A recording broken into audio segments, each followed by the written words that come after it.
महाराष्ट्र के मुख्यमंत्री का नॉलेज इतना कम है कि देश के राष्ट्रपति ने ये कहा है हजरत टीपू सुल्तान के बारे में कि वो योद्धा थे, स्वतंत्र सैनिक थे।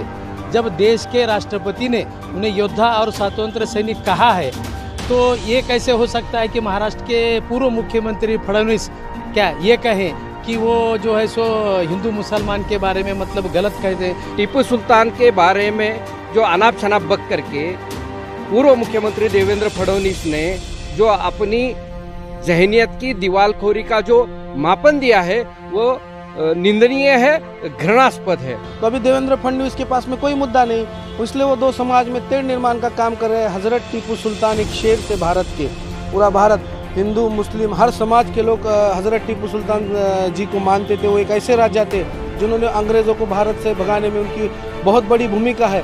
देवेंद्र फडणवीस जी से गुजारिश करता हूँ कि आप भारत के राष्ट्रपति के पास में ट्यूशन लगाइए और उनके पास से थोड़ा सीखिए। द लाइव टीवी, सच सबसे आगे। महाराष्ट्र के पूर्व मुख्यमंत्री फडणवीस को पूरा महाराष्ट्र तरबूज के नाम से जानता है। महाराष्ट्र के मुख्यमंत्री का नॉलेज इतना कम है कि देश के राष्ट्रपति ने ये कहा है हजरत टीपू सुल्तान के बारे में कि वो योद्धा थे, स्वतंत्र सैनिक थे। जब देश के राष्ट्रपति ने उन्हें योद्धा और स्वतंत्र सैनिक कहा है तो ये कैसे हो सकता है कि महाराष्ट्र के पूर्व मुख्यमंत्री फडणवीस क्या ये कहें कि वो जो है सो हिंदू मुसलमान के बारे में मतलब गलत कहते हैं। मैं कहता हूँ कि उद्धव ठाकरे से उनको नॉलेज सीखना चाहिए। मैं ये कहता हूँ कि घटना का पेज नंबर 144 144 देखना चाहिए। उसके अंदर रानी लक्ष्मीबाई, छत्रपति शिवाजी महाराज और जो है सो टीपू सुल्तान इनके बारे में फ़ोटो छापा गया है। उसके अंदर घटना समिति में डॉक्टर श्याम प्रसाद मुखर्जी थे जो जनसंघ और हिंदू महासभा और आरएसएस के संस्थापक थे। क्या उनको मूर्ख कहेंगे फडणवीस जो तुम महामूर्ख हो? क्या तुम उद्धव ठाकरे से पहले माफ़ी मांगो, क्योंकि महाराष्ट्र के मुख्यमंत्री से तुमने पहले माफ़ी मांगनी चाहिए और राष्ट्र से बाद में माफ़ी मांगना चाहिए। तुम जो है सो देश के अंदर हिंदू मुस्लिम का दंगा फैलाकर, एक कहावत है और एक शेर है जो बहुत सालों पहले कहा गया था कि हिंदुस्तान के चमन को, गुलिस्तान को बर्बाद करने के एक ही उल्लू काफ़ी था।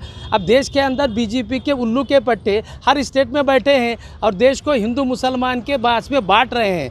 वो शायर पक्का था, उनकी दूर अंदेशी थी, उन्होंने शेर लिखा था। ये बीजेपी के उल्लू के पट्टे हर गली में कूचे में बैठ के, आईटी सेल में बैठ के हिंदू मुसलमान का दंगा फैलाना। करने दो जुल्म उनको, अपना क्या जाता है। करने दो जुल्म उनको, अपना क्या जाता है। लोहा तपने पर भी निखार आता है। यूं ही नहीं मिलती मंजिल किसी को, यूं ही नहीं मिलती मंजिल हर किसी को, दिया जलने पर ही तो निखार आता है। ऐसा ही टीपू सुल्तान का व्यक्तिमत्व है।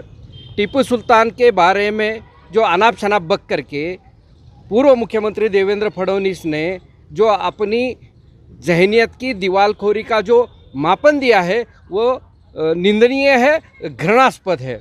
जिस प्रकार से देश में ईस्ट इंडिया कंपनी आई थी उसी तरीके से ये भाजपा आई है और ये आहिस्ता आहिस्ता देश की अखंडता को खंडित करने का काम कर रही है। और यही काम हिंदू मुस्लिम को लड़ा करके, हिंदू मुस्लिम में तेढ़ निर्माण करके ये काम करने का काम कर रहे हैं। देखिए, सबसे पहले मैं महाराष्ट्र के पूर्व सीएम श्री देवेंद्र जी फडणवीस इनका मैं यहाँ पे जाहिर निषेध करता हूँ। देवेंद्र जी फडणवीस महाराष्ट्र में पहले सीएम थे, उसके बाद में जो महाविकास आघाड़ी की सरकार आई तो देवेंद्र जी को रात भर नींद नहीं आ रही है। वो दिन में भी सपने देख रहे कि मैं ही सीएम हूँ, इसलिए वो हमेशा कहते हैं कि मैं पुन्हा येईन। उनके मंसूबे पे पानी फेरा गया है इस महाराष्ट्र महाविकास आघाड़ी सरकार ने, इसलिए वो पागल हो गए हैं। और फिलहाल ही अभी जो नगर पंचायत के चुनाव हो गए थे तो उनकी पार्टी का भी रिजल्ट खराब आया, 3 नंबर पे उनकी पार्टी फेंके गई है। तो अभी देवेंद्र फडणवीस के पास में कोई मुद्दा नहीं, इसलिए वो दो समाज में तेढ़ निर्माण का काम कर रहे हैं। हजरत टीपू सुल्तान एक शेर थे भारत के, पूरा भारत हिंदू मुस्लिम हर समाज के लोग हजरत टीपू सुल्तान जी को मानते थे। वो एक ऐसे राजा थे जिन्होंने अंग्रेज़ों को भारत से भगाने में उनकी बहुत बड़ी भूमिका है।